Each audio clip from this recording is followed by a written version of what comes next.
आपके सामने बोल रहे थे प्रदेश कांग्रेस कमेटी के पूर्व अध्यक्ष, केंद्रीय मंत्री, मेरे साथ संसद में साथी रहे सम्माननीय अरुण यादव साहब, पूर्व मंत्री विधायक रेवत सिंह जी, हमारे स्वयं जी खेरा साहब, नौजवान विधायक विपिन जी, गंगा पटेल साहब, पार्वती पटेल साहब, प्रतिमा रघुवंशी जी, पूनम पटेल जी, मंच पर उपस्थित हमारे एआईसीसी के सचिव, इस प्रदेश के प्रभारी कुलदीप पिंगोरा साहब, इस सभा में मौजूद नौजवान दोस्तों, बुजुर्गों, किसान भाइयों, माताओं, बहनों, प्यारे बच्चों, आज चुनाव प्रचार का आखिरी दिन है और 20 तारीख को मतदान होगा। मैं आपके बीच बहुत दूर से चलकर आया हूं आपको आग्रह करने के लिए, निवेदन करने के लिए कि ये उपचुनाव मध्य प्रदेश में हो रहा है, इसी प्रकार उपचुनाव राजस्थान में भी हो रहे हैं, अन्य प्रदेशों में हो रहे हैं और उपचुनाव से जनता के मन में क्या बीत रही है, उनके जहन में क्या बीत रही है, उसका एक प्रमाण देश को मिल सकता है। उपचुनाव में जैसा बाकी वक्ताओं ने कहा, एक सांसद बनने से या 2 विधायक बनने से कोई सरकार बदल नहीं जाएगी, प्रधानमंत्री बदल नहीं जाएंगे, शासन बदलेगा नहीं। लेकिन पिछले 2.5-3 सालों के अंदर केंद्र की सरकार ने और पीछे के हमारे साथियों ने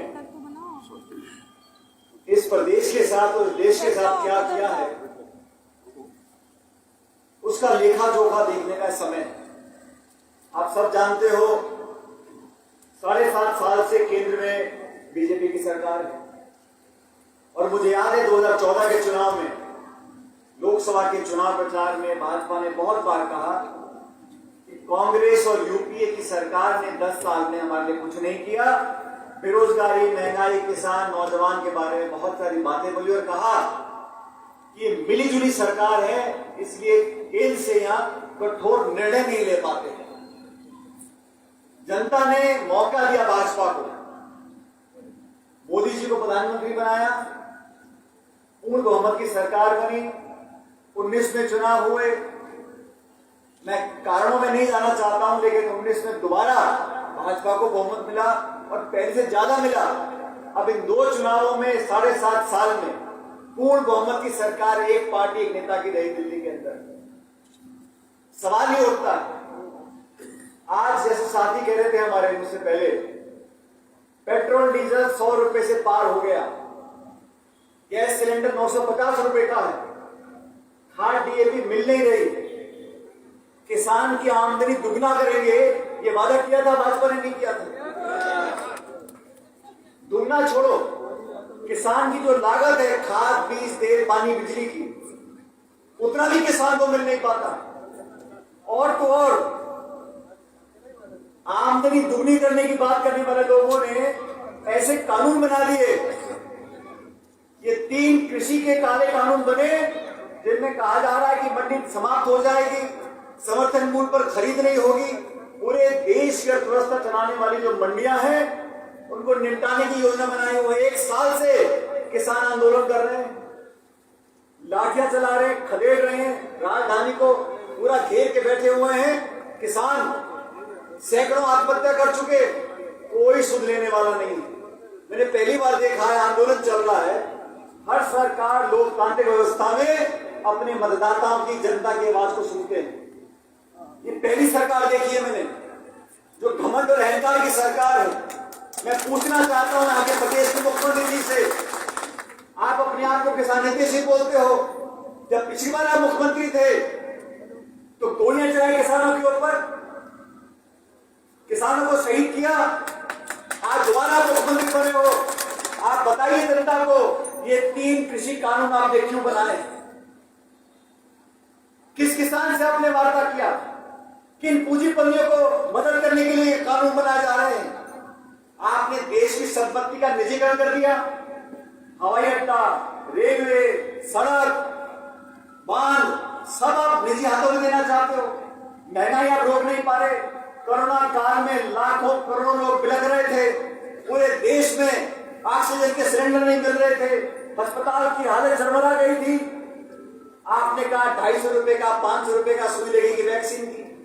जब लोगों ने मना किया तब जाके आपने कहा चलो मुफ्त में लगेगी। आपने बहुत बड़ा एहसान कर दिया। इस 70 साल में सारे टीके मुफ्त लगते थे। कभी सुना आपने पंडित नेहरू को, इंदिरा गांधी को बोलते हुए कि मैं आपको मुफ्त का टीका दे रही हूं? केंद्र की सरकार हमेशा मुफ्त टीका देती थी। इन्होंने कहा हमने बहुत बड़ा उपकार आप पर किया।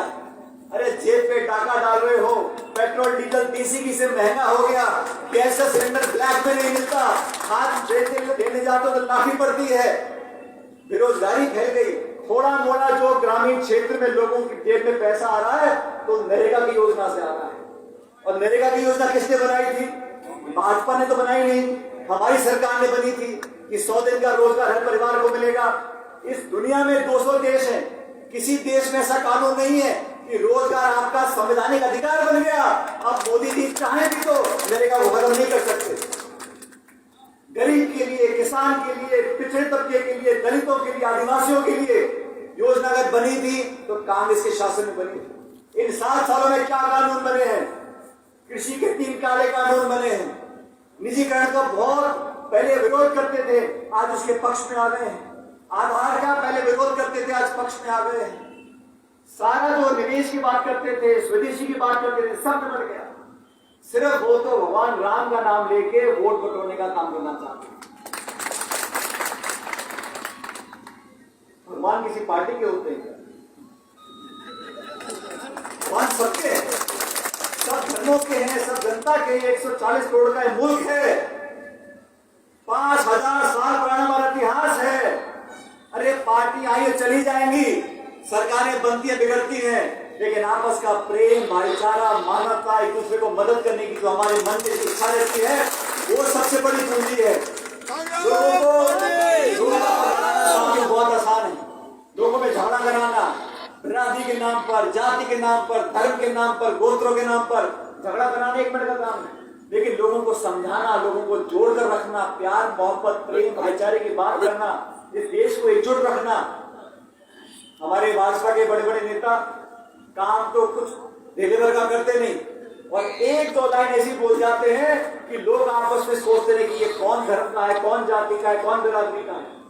अरे 36 कौन इस देश की है, चारों धर्म इस देश के, हम सब साथ मिलकर आगे बढ़ेंगे। आज राजनाथ सिंह जी को यहाँ पार्टी ने टिकट दिया है, अरुण यादव जी के भरोसे पर दिया है, इस क्षेत्र की जनता के भरोसे पर दिया है, आपके भरोसे पर दिया है। हम सब आपसे शामिल होकर आगे करने के जाए। इस लोकसभा के उपचुनाव में आप कांग्रेस पार्टी जिताकर भेजो, ताकि दिल्ली में शासन करने वाले लोग, उनकी भी आंख खुलेगी, वो देखेगी कि जनता की नासमझ नहीं है। आज रोजगार खत्म हो गया, उद्योग बंद हो गए, निवेश हो नहीं रहा। जो लोग यहाँ के पैसे वाले लोग थे सब विदेशों में जा रहे हैं, पलायन लोग कर रहे, पढ़े लिखे लोग, और गरीब और किसान पर जो उम्मीदों का उन्होंने सपना और जाल बिछाया था, आज वो तार हो रहा है। इसलिए लोगों को सचेत करने के लिए ये कुंभकर्ण की नींद जो सो रहे हैं बैठे बैठे लोग भोपाल दिल्ली में, इनको बताना पड़ेगा कि आप जनता के लिए काम करो। लचीले भाषण से काम नहीं चलेगा, नारों से काम नहीं चलेगा, झूठे वादों से काम नहीं चलेगा। जनता के प्रति आपके सच में मन में दर्द है तो जनता से संवाद करो, ये कृषि कानून वापिस करो, इस क्षेत्र की जनता को यहाँ पर बांध का पानी पिलाओ, नहर का पानी पिले, सिंचाई हो, तब इस क्षेत्र का विकास होगा। मैं आपसे आग्रह करना चाहता हूँ, सारी बात भूलकर, न जाति की, न बिरादरी की, न धर्म की, इस प्रदेश की, इस इलाके के विकास की भलाई चाहते हो तो कांग्रेस पार्टी को चुनाव जिताकर भेजो, ताकि सब लोगों को लगे कि यहाँ की जनता समझदार है और यहाँ के लोग अपनी बात रखना जानते हैं। हमें आगे सभाओं में जाना है साथियों, कि जब भी इस क्षेत्र में 8-10 साल पहले मैं पढ़ाया था, आप लोगों से जब भी मध्य प्रदेश आने का मौका मिलता है, असीम प्रेम और स्नेह और आशीर्वाद तो जनता का मिलता है, और आप ही का आशीर्वाद है कि हमारे हाथों में की ताकत है, हमारी जबान में की ताकत है। इसलिए आपसे पुनः आशीर्वाद मांगते हुए एक बार फिर आग्रह करता हूँ कि हाथ के निशान पर 30 तारीख को बटन दबाकर भारी बहुमत से कांग्रेस पार्टी को जिताएं। बहुत बहुत धन्यवाद। जय हिंद, राम राम।